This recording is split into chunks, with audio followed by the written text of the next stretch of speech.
Welcome to Believing the Real, a series of talks on the theology of the real. So in this episode, chapter 14, in our discussions of a theology of the real, we will discuss money as embodied trust and how money evolved from being intimately tied to an underlying commodity into a more detached and abstract manifestation of pure trust. Hello, welcome to another episode of Believing the Real, the theology of the real, Evotrust. And in this episode, chapter 14, we are going to continue our discussion of money as an embodiment of the TISWOORIOM, which is a newfangled expression to say the inter-subjective world of others represented in our minds. So this complex idea, more or less the summation of our thesis up to now, we summarize in one word, the TISWOORIOM, and in fact, money is an embedded representation of value embedded in our minds, embedded in the TISWOORIOM, and of course, it is all based on trust and on belief, as we will see in greater depth as we go along. Today we are going to continue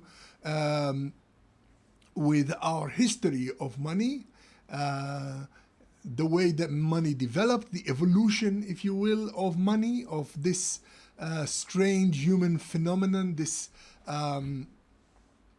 fundamental institution of modernity that has evolved over the centuries in so very many interesting ways, ways that could not be foreseen, branching out, crashing, falling, and then emerging once more, the complexity of markets. We are at this very moment undergoing a recession, not a recession, but let's say a stagnation sort of thing, following the Great Recession of 2008, which was also a staving off of another Great Depression, the Great Depression of the 1920s. So all these tribulations of money, these ups and downs, are part of the fluctuations of trust. And what exactly is money?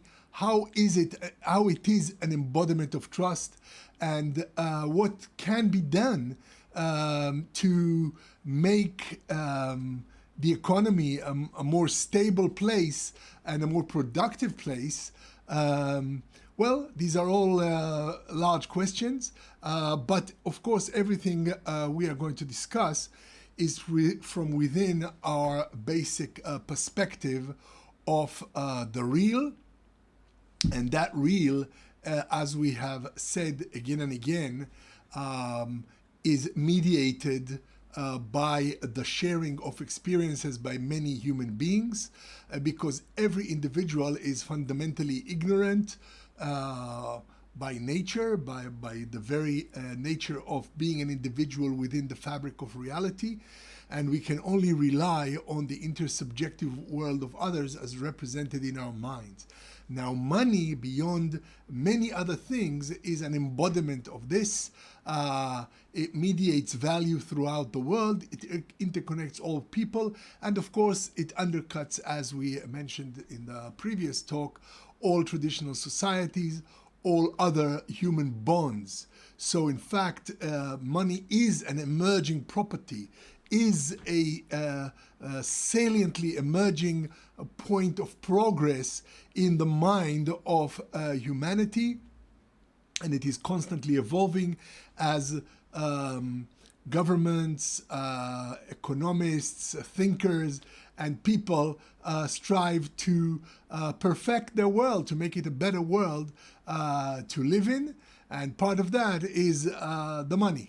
So, with no further ado, let us now turn back to our contemplation of the history of money. So, for this discussion, we are relying on Jack Weatherford, The History of Money. He reiterates many segments of the history of money that can be found in other treatises as well, but his book is very colorful, often digressing from the point, but more or less portrays a nice and quiet, full picture of the development of money. And starting off with his chapter, it's on page, what page is it? Somewhere in the middle, I think page 14. Yeah, page 13 or 14. We start off with this quotation: "Money alone sets all the world in motion," by Publius Cyrus, whom I never heard of. But of course, if we think about the world of man and the way that people collaborate with each other in the multi-level world of today, obviously money is the medium, the stratum through which all motion occurs. So even if it doesn't set all the world in motion, it certainly is contributive to all of the world's motions. Okay, let's start with Weatherford's descriptions. I've marked out a few quotations. This is on page 19 to 20, and here he discusses the original forms of money that were commodity money. And in particular, he gives the example of Aztecs who used cocoa beans as money. So that was a commodity in its own right. You could always eat the cocoa or make something from it, and beyond its value as money. So indeed, what Weatherford states here is commodity money has the great advantage of being an item of consumption as well as a means of exchange. The Aztecs could easily grind their cocoa money into chocolate paste, then beat it vigorously in a container of water to make a delicious drink that they greatly prized. How does he know all this? I mean, the Aztecs are, extinct hundreds of years ago, but it's very colorful. It's okay. It's sort of literary license. Anyway, unlike paper money and cheap coins that can easily lose their face value, commodity money has a value in and of itself, and thus can always be consumed no matter what the status of the market.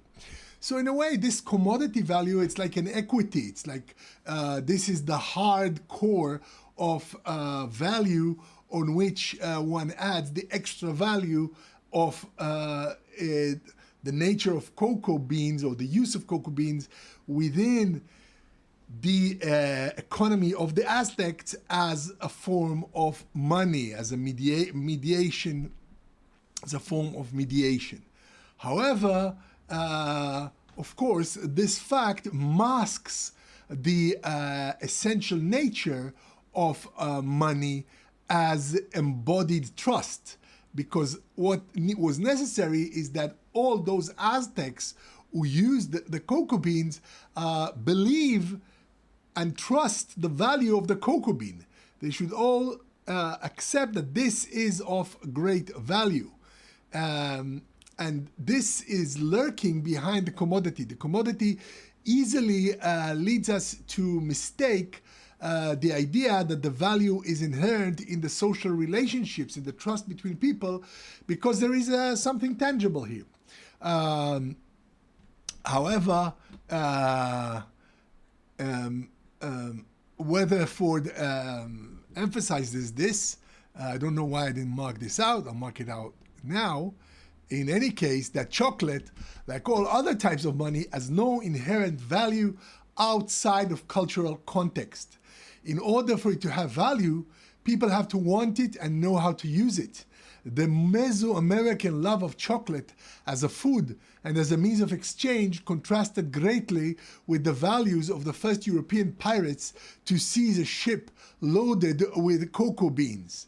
The pirates mistook the cocoa beans for rabbit dung and dumped the entire cargo into the sea. So even the commodity already needs the human trust, the human value, the human conception, its own TISWOORIOM in order to be of value. And of course, it goes without mention that in order to appreciate the cocoa beans as money that you can exchange for other stuff, it certainly must be embedded within the context of the culture using that as money. But in any case, this is obviously embodied trust, but, and we will encounter this throughout our survey here of the history of money, it hides behind the commodity. The fact that it's all based on trust hides behind the hard fact that there's a commodity here. And this will be throughout something that we will find throughout the history of money, the way that the value of money sort of hovers over the commodity or the hard material which people hold to embody that value like a spirit over a physical corpus. So we will find it throughout the history of money. But let's not get ahead of ourselves and proceed to look at further ideas about commodity money. Throughout the world, states Jack Weatherford, commodities from salt to tobacco, from logs to dried fish, and from rice to cloth have been used as money at various times in history. Natives in parts of India used almonds, Guatemalans used corn, the ancient Babylonians and Assyrians used barley, natives of the Nicobar Islands used coconuts, and the Mongolians prized bricks of tea, and so on. I won't belabor the obvious. So, as you see, there were many kinds of produce that were also used as money. Indeed, Weatherford writes, this is on page 22, that the use of commodity money has never disappeared, and it rises again whenever the normal flow of commerce and economic life is interrupted. Cigarettes, chocolate, and chewing gum filled temporary monetary gaps throughout Europe at the end of the Second World War. Not since the fall of the Aztec Empire had chocolate had such a high purchasing power as when the American soldiers arrived in Europe. So a commodity is always the first to take on value, because the value is obvious. You can eat a bar of chocolate, and that same bar of chocolate is worthy of eating by someone else. So you can exchange that for a pair of stockings if that someone else's craving for chocolate is greater than his or her sense of ownership of their stockings. So it's very immediate, this perception of value. And it is and it carries the value that money carries in a less abstract form. So, in fact, the trust embedded, the fact that we all trust this chocolate to be worthwhile, and this we only know, well, originally maybe through the TISWOORIOM until you taste it, and then that's the most empirical sense of value that one can get to, getting a taste of good chocolate. Anyway, this is the very basis of money, something that people value in common, and we find it both classically and in modern days. And but the problem is that food items might function adequately for the exchange of goods, but they are not good stores of value. The chocolate will turn bad eventually. So as we will see, part of what is happening with money and part of the ability of money to support such varied forms of enterprise lies in our ability to actually store it, store value. And that surplus value beyond the immediate eating of a chocolate. If you can eat 1 bar of chocolate, you have another 10 bars, so you have a lot of bargaining power, but you can't keep the bargaining power.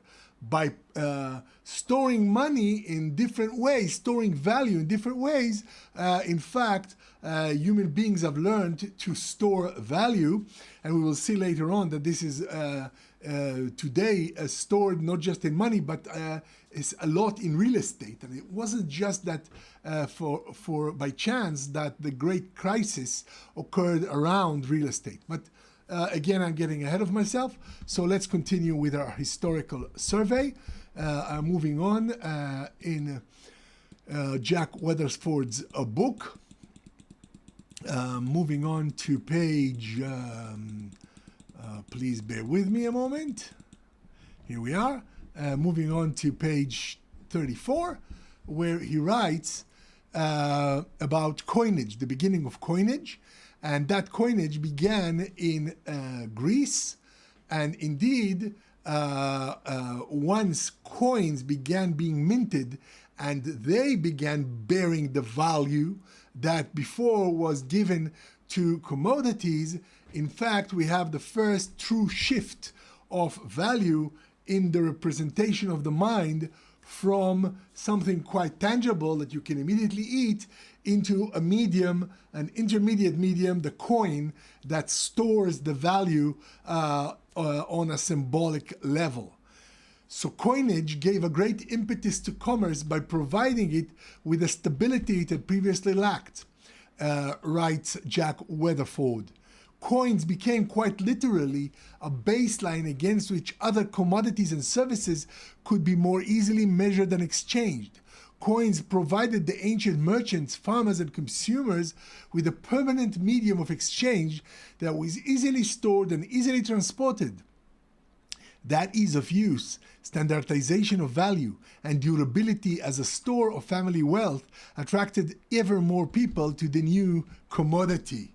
So, in fact, this was a great innovation. It was similar to the way that human learning became stored in, say, writing and could be transferred from one generation to another. And now the value of things could also be transferred. The surplus accumulating through human enterprise could now be stored and used in other contexts. So a surplus accumulated in one corner of the human world, say a crop of corn, could be spent in another corner of the human world, some trader going off to China maybe, or to Iran, and getting some exotic perfume. So now we had a commodity that could be taken across great distances and applied to many different commodities. We had an embodiment of value. And this is a fantastic innovation, which Weatherford here ascribes to the Greeks. And he writes a little more about it. He writes about how money made possible the organization of society on a scale much greater and far more complex than either kinship or force could have achieved. Kinship-based communities tended to be quite small. The use of money does not require face-to-face interaction and the intense relationships of a kinship-based system. Nor does it require such extensive administrative, police, and military systems. Money became the social nexus, connecting humans in many more social relationships, no matter how distant and how transitory, than had previously been possible. Money connected humans in a more extensive and more efficient way than any other known medium. It created more social ties, but in making them faster and more transitory, it weakened the traditional ties based on kinship and political power. So we see that Marx's lament about the subversive power of capital, in fact, accrues originally to the very appearance of money from the outset. Once money appears on the scene, it opens out a whole new world of human interactions that goes beyond anything that one can imagine in any kinship system. And always, I can give my own example, because I am a freelance translator. Few people need translations, and these are far between. And certainly, most productive people on this earth will never need an official translator. I can think of maybe farmers or the tuna fishermen. What will you need that translation for? Maybe, I don't know. But most people don't need it. And yet, I get the money I get from the companies that do need translations enables me to interact with that mysterious fisherman who makes tuna cans somewhere anonymously, and we are connected through the medium of money in a way that transcends all social boundaries. So this, it turns out, according to Jack Weatherford's description, this, it turns out, was a quality of money from the outset. Immediately, this was the subversive work of money. Moreover, it diversified the professions and gave rise even to new professions. It's a very creative thing that money can create. It cuts across castes, because it rewards innovations, rewards entrepreneurship, rewards initiative. Weatherford writes on page 36, a man or woman might be paid for cleaning out the stables, for a day's work at the spinning wheel, for help in chopping timber or in feeding the animals, or for a sexual act. Work and human labor itself became a commodity with a value that could be fixed in money according to its importance, the amount of skill or strength it required, and the time it took. As money became the standard value for work, it was also becoming the standard of value for time itself. So indeed, this is a true revolution in human relationship, in human endeavors, in the ability to harness the various powers of diverse human beings, each of which has his or her own talents, own skills, own abilities, own horizons, into a huge cooperative that works together to produce value.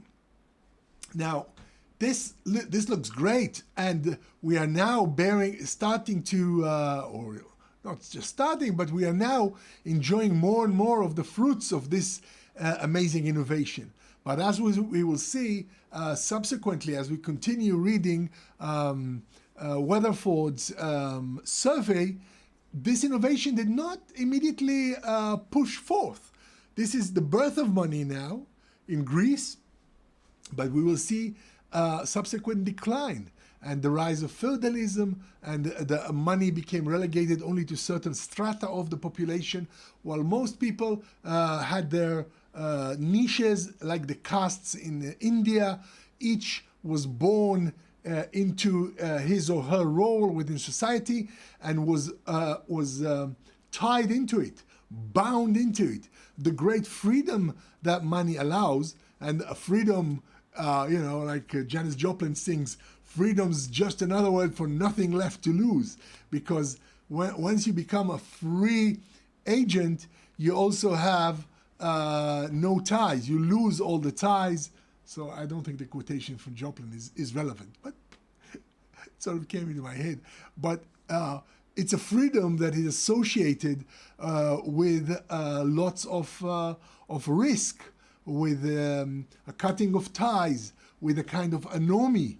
And this has become increasingly so in the modern world, because indeed money undercuts all the basic pre-wiring of how humans behave in social groups, and liberates each individual to make the most of his or her potential, assuming, of course, a level playground. And we will see how in the evolution of money, the playground was often far from level, because there are thresholds in order to enter the place where money can give you all that freedom. There were thresholds throughout history, and there are thresholds today, and we will look at them in greater depth later. But ultimately, as an idea, as a basic innovation of humanity, money as embedded value made it possible for all humans to interact and to exchange their values, to communicate in a universal language. Well, not universal, because there were different money systems for many years, not like we have today, a global system that easily people can pay each other, convert from one currency to another without any problem. For many years, there were many boundaries, like there are languages. So like a great lingua franca, like English, that everyone speaks and everyone understands, everyone studies, and everyone expresses oneself in, so money became, at least potentially, a lingua franca to unite all of humanity, and we are seeing this potential realized in our times. Okay, let's proceed and read a little more from Weatherford. So with the rapid monetarization of value, virtually everything could be expressed in terms of a common denominator, money. In this way, a system of shared values was established to calculate the value of virtually everything, from a loaf of bread to a poem, from an hour's sexual service to taxes.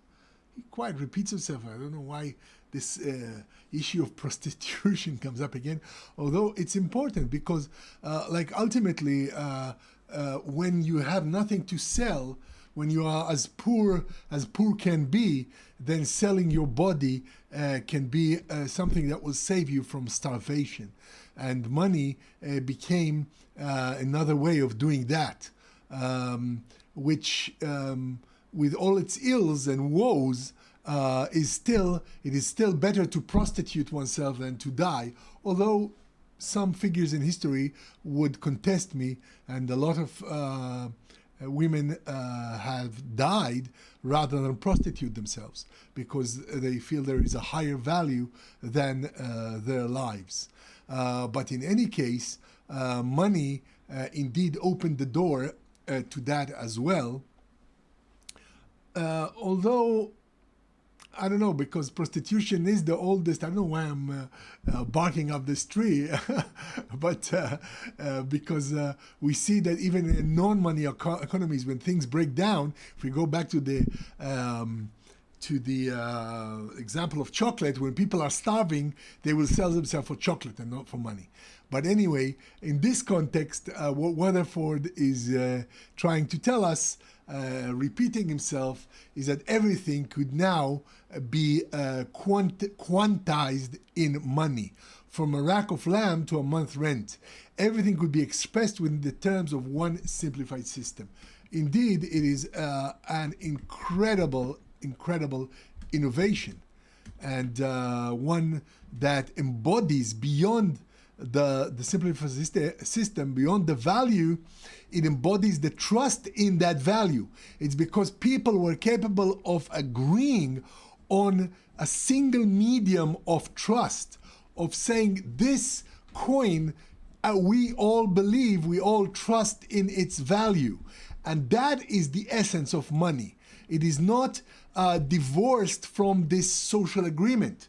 The social agreement, the social trust in the value of money is beyond everything else. And it's something so strong that indeed people will starve if they don't have money, even though it's only a concept, as it were. Okay, in any case, going on with Weatherford, prior to the invention of money, I'm reading from page 42, in the form of coins, the chapters of history overflow with stories of many civilizations on different continents, speaking different languages and worshipping different gods. But we see in virtually all of them a common pattern. Whether we consider the ancient Egyptians or the Aztecs, the Hittites or the Babylonians, the Cretans or the mysterious people of Mohenjo-Daro, we see that they all appear to have risen only to a similar level of civilization. It is almost as though each of them encountered the same invisible wall which they were unable to penetrate. They developed their own architecture and religion, science and commerce, poetry and music, only so far before they stagnated. So there was something here, because money was not there, because this interchangeability of human values, and more than values, of human endeavor, the ability to take anything you have, your skills, your body, the food you produce, whatever is valuable to other human beings, and quantified as money, so that anyone can buy from anyone and things become accessible to all. This is a complete innovation in human interaction. And Weatherford accords this to the Greeks. He writes on page 43 that the Greeks, however, broke this barrier. Suddenly, architecture, philosophy, science, literature, and the other arts and sciences soared to a level of attainment unknown to any earlier civilization. Some scholars would have us believe that this breakthrough arose from some superior quality of the Greek mind, psyche, race, culture, or some advanced sensibilities about humans and nature. But we see little in history before or after that time to indicate that the Greeks were unique among the many peoples of the world. What was different for the Greeks was that they lived next door to the Lydians, who invented money. So what distinguishes the Greeks is this amazing innovation of the human mind, of the human TISWOORIOM, the ability for us to not only represent the world of humans in our mind through language and through learning, but to actually exchange human abilities with each other in greater freedom than ever than was ever possible before throughout evolution. Humans, writes Weatherford, have found many ways to bring order to the phenomenological flow of existence, and money is one of the most important. Money is strictly a human invention in that it itself is a metaphor. It stands for something else. It allows humans to structure life in incredibly complex ways that were not available to them before the invention of money. This metaphorical quality gives it a focal role in the organization and meaning in life. Money represents an infinitely expandable way of structuring value and social relationships, personal, political, and religious, as well as commercial and economic. Well, I don't know where he got the word metaphor for here, because it's not really a metaphor, because money represents value in the most tangible sense. It is not one thing. It is metaphorical but it's like it's one thing that stands for another. In that sense, it's a metaphor, but it's not a one-to-one metaphor. It's a metaphor for everything of value. It is the ultimate metaphor of value in the minds of people, and it is not a metaphor. It is value. That is what we trust in. We trust in the value of money, and we stop trusting it, our economy collapses, and our ability to interact on this level of a human cooperation simply collapses and is destroyed. Okay, let's read some more. Going forward, now we are going to talk about the destruction of money, because it turns out that although money arose and was used in Greece and in Rome, it was eventually eroded and destroyed. And it became to such an extent abused that ultimately the markets collapsed and people no longer trusted money and no longer trusted that it could give them the value, no longer believed in its value. And now on page 58, Weatherford shows us the first perhaps intervention of a government, the first attempt at regulation. And there are many, many botched attempts at regulation to this very day. This is a much contested issue, to what extent regulation should apply and what kind of regulation. And we have seen regulations that have simply destroyed economies. We will speak about the all kinds of examples in this regard. The fiasco in Argentina, which began as one of the strongest economies in the beginning of the 20th century and simply crumbled and hasn't managed to recuperate fully since. And all these attempts at regulation came to naught, or actually destroyed things, made things worse. And in this sense, we see that there's an early attempt at regulation that indeed made things worse. Diocletian, writes Weatherford, who ruled from 284 until 305 AD, was in a sense the first modern ruler to attempt to regulate and fine-tune the economy in recognition of the fact that it was the true engine of empire.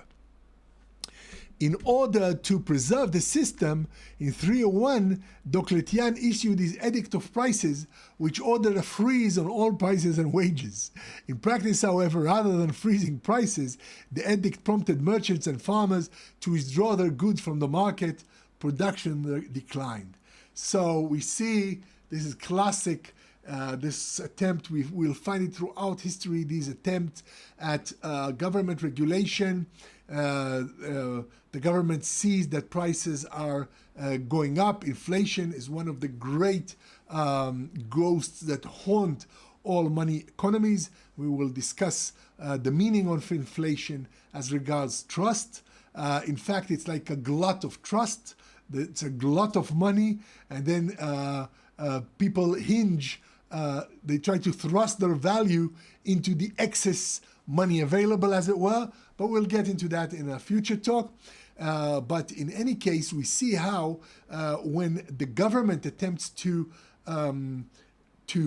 dictate things from above, and when regulation tries to set things right artificially, the market, the actual people who are acting in their self-interest often turn their backs on these well-meant regulatory activities. We saw it in the communist regime. So many good things were supposed to happen. So many inequalities were supposed to have been done away with. But what we saw was a decrease in motivation, a decrease in participation in the market. Once the self-interest, that is part of our evolution, was taken out of the equation, then people sort of stagnated. The market stagnated because there was no self-initiative. And it's also always the self-initiative that can be rewarded, and then the market becomes variated and full of enterprise and full of new innovation and grows and flourishes, or regulation can cut that innovation, and then the people simply withdraw. It's not worth their while. We will see this again and again in different areas as we go through this discussion of money. In any case, look what happened. Merchants and farmers withdrew their goods from the market. No problem. You're not going to pay the price. We're going away. When probably there was a black market as well. That's the way black markets are set up. That's the way mafias are established. We know the prohibition. No more alcohol? Okay, so we'll find a way. And everything becomes illegal. They made it illegal and then they made it legal. But the imprint of crime that grew following prohibition had a long shadow far beyond the day of the days of prohibition itself. So money is an amazing invention that allows free initiative, the value, the ability of each person to provide value to other human beings to interact with each other. It's like the embodiment of the TISWOORIOM within within the real world of material things, but not only, or everything that human beings can make or do, can consume or need, can be mediated through this medium. So when attempts are made to control it from the outside, because of certain risks involved in it, we'll call it runaway trust, and we will look at those risks, then people respond in ways that can destroy the market. Because if people cannot trust the government to protect the prices sufficiently so that they will get value for their products, they will withdraw the products. It won't be worth their while getting out of bed. So moving on with Weatherford, let's look at additional excerpts from his description of the history of money. And now we're moving on to various stages in the development of money, as it in fact faded from history as a universal medium after the decline of the Greek and Roman empires, and was followed by feudalism and so on. And then we are talking about the age of the church, which was against usury, do not take interest on loans, and he describes now the rise of the great banking houses in Italy, who circumvented the idea of usury, and in fact brought about the invention or the first glimmerings of paper money. Paper money is the next transition from value embedded in commodity, then embedded in silver, a commodity that is easily felt. You can put it on your tongue. It could be, some people bite the gold and so on. It's tangible, to a commodity that is in fact even more abstract. It's the promise that you will receive the tangible commodity. Ultimately, this will be the gold standard. But now we are going to have a look at the development of that. It's very interesting to see how this grew.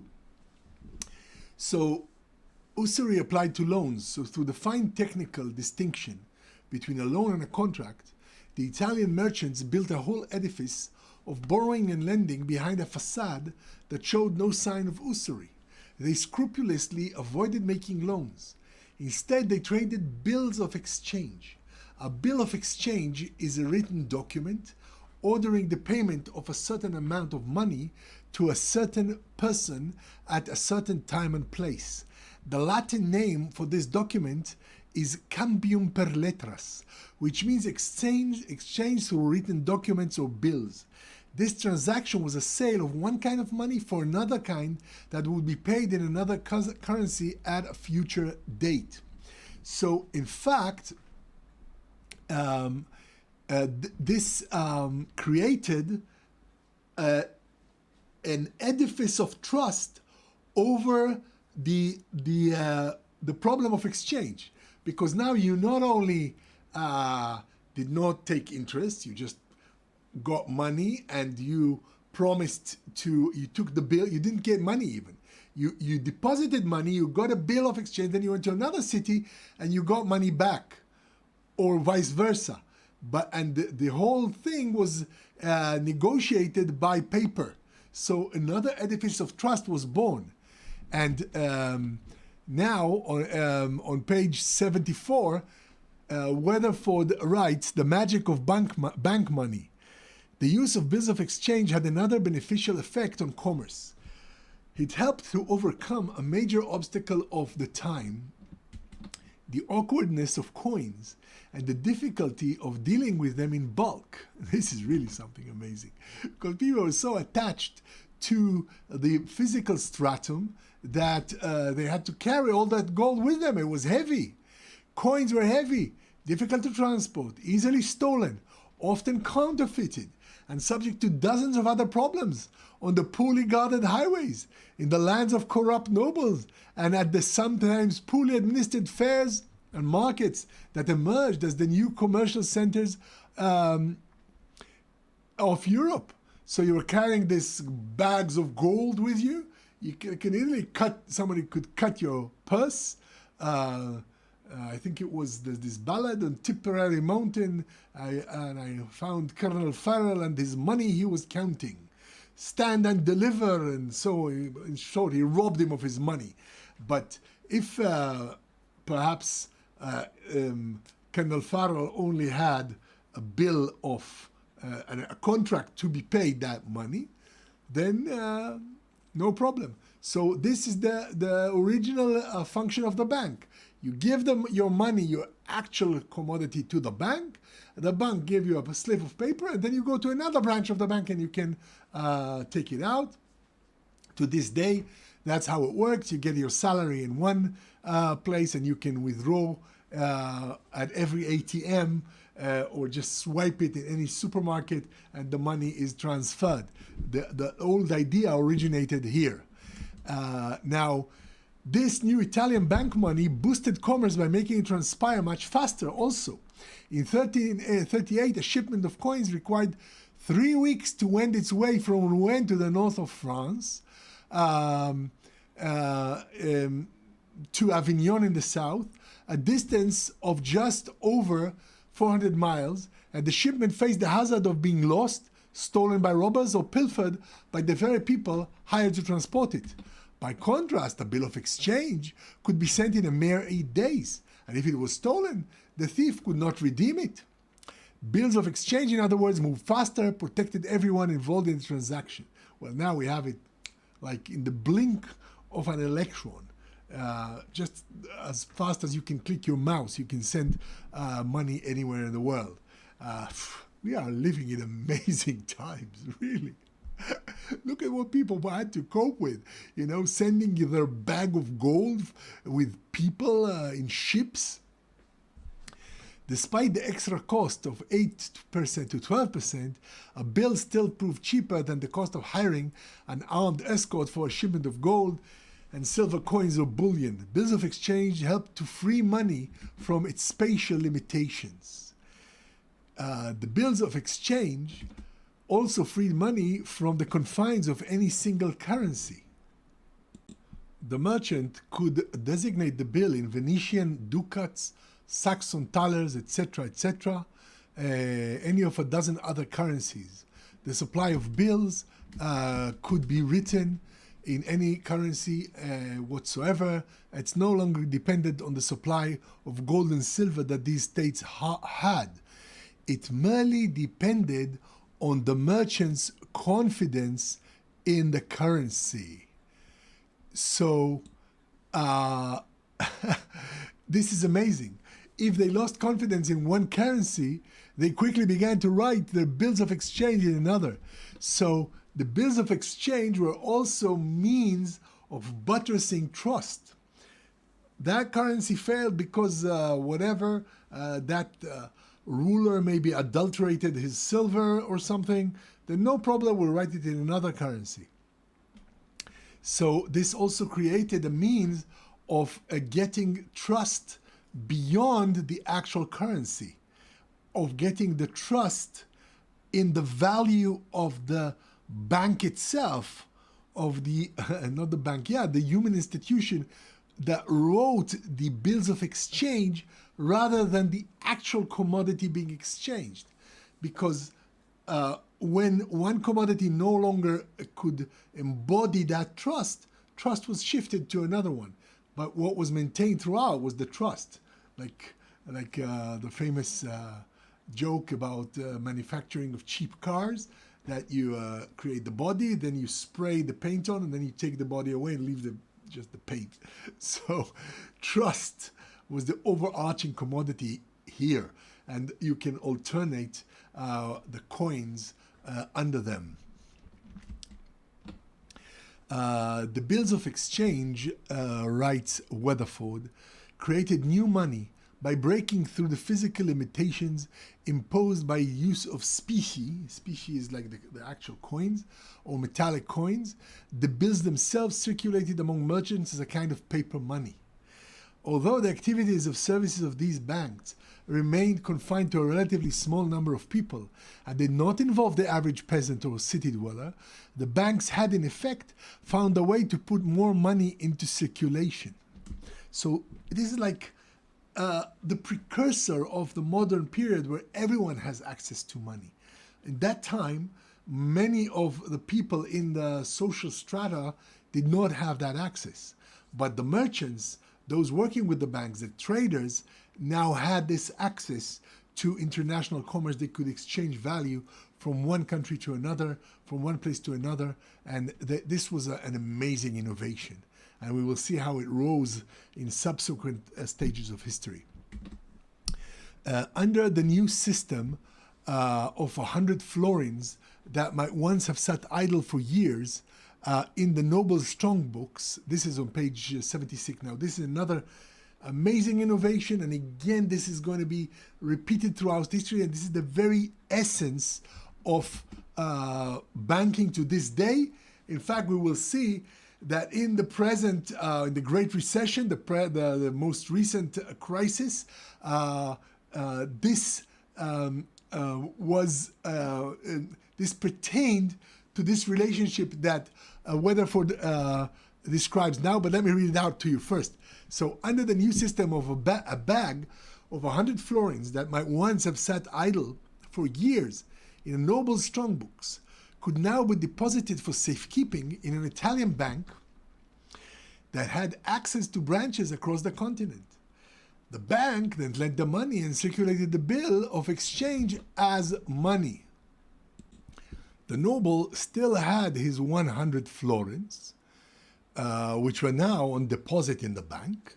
The bank had 100 florins on its books.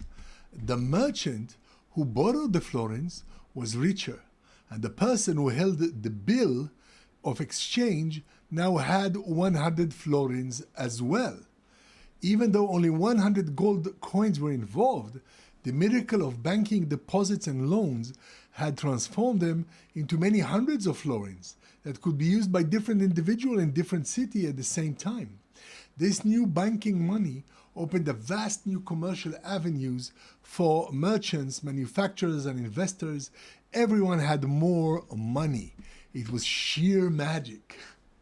Indeed, this is the ultimate magic of money, and especially in our present time, the underlying asset provides only the basis for a huge market that towers far beyond, that is completely based on trust.